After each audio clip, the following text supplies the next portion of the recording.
So imagine you've just run a study. You have a sample average, meaning you know the exact concrete results for the specific people you actually observed. But there's a massive, frankly kind of intimidating step that comes next, figuring out how to extend that highly specific result to all the millions of people who were not observed. And that brings us to the absolutely crucial point we're tackling today. How can a sample actually be used to learn about a larger population?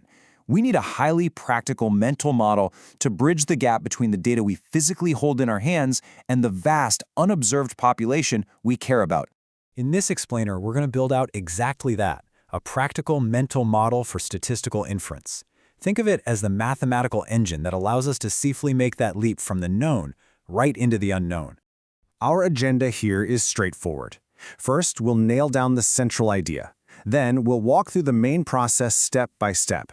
And finally, and this is the most important part, we'll learn how to spot exactly where our final results require a healthy dose of caution. Let's dive in. Okay, let's get right to the core definition. Statistical inference is a method that uses a sample and an explicit mathematical probability model to estimate quantities for an entire population. It's essentially the bridge connecting the handful of cases we did observe to the thousands or millions we didn't. And it does this by making strict assumptions about how our data was gathered in the first place. Before we go further, we need to lock down a few key terms. But don't just memorize the labels. Think about this like a mechanical system. First, a parameter is a quantity describing the whole population. A statistic is that same kind of quantity, but calculated only from your sample data. The estimand is the exact real-world target you're actually trying to find. And finally, the confidence interval gives you a reasonable expected range of where that true number likely falls based entirely on the natural variability of sampling. So how does this engine actually run? It's a precise four-step sequence. First, you define your target population, your estimand, and how you plan to sample. Next, you calculate a statistic from your observed sample. Then, you run that through a probability model to quantify uncertainty. And finally, you generate an inference, meaning you report your estimate along with its uncertainty and assumptions, and then you figure out what it practically means. Now, this specific path absolutely matters. Why? Because assumptions, measurement choices, and straight-up errors can sneak in at more than one stage of this process. So a responsible analysis doesn't just spit out a final magical number, it has to show this entire multi-step process so we can see exactly how the sausage was made. Let's pull this out of the abstract for a second. We're going to map this model onto a real-world scenario to see exactly how it plays out. Say you're tracking an upcoming election. You obviously don't have the time or the budget to go ask millions of people what they think, right? So instead, you gather a random sample of exactly 400 voters. Well, let's say that out of this sample of 400, 52% tell you they support a specific proposal. Now, we have to be incredibly clear here. This 52% is simply our sample estimate. It is absolutely not a guaranteed, locked-in fact for the entire voting population. This shows us exactly how the pieces fit together. We take our raw input, that sample of 400, we run it through a probability model, and we get an output, like a confidence interval.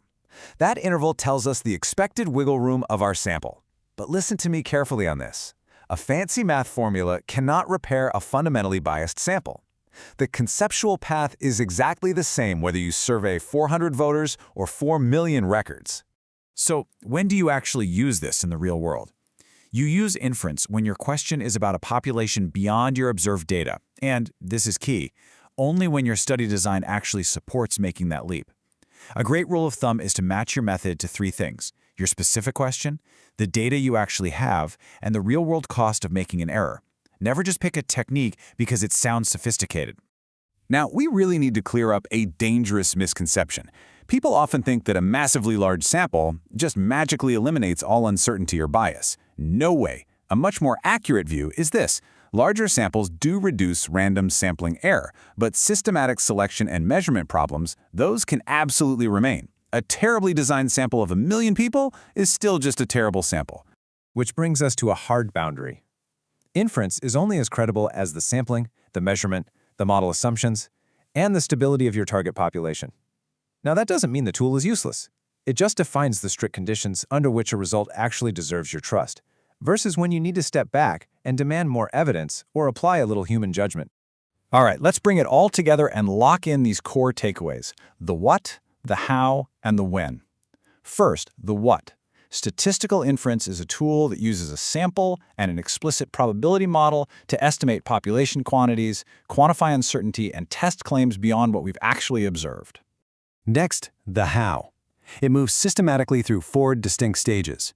We start with the population, calculate our statistic, use a model to quantify uncertainty, and finally form our inference. That's the exact mechanical flow that turns a small sample into a much larger insight.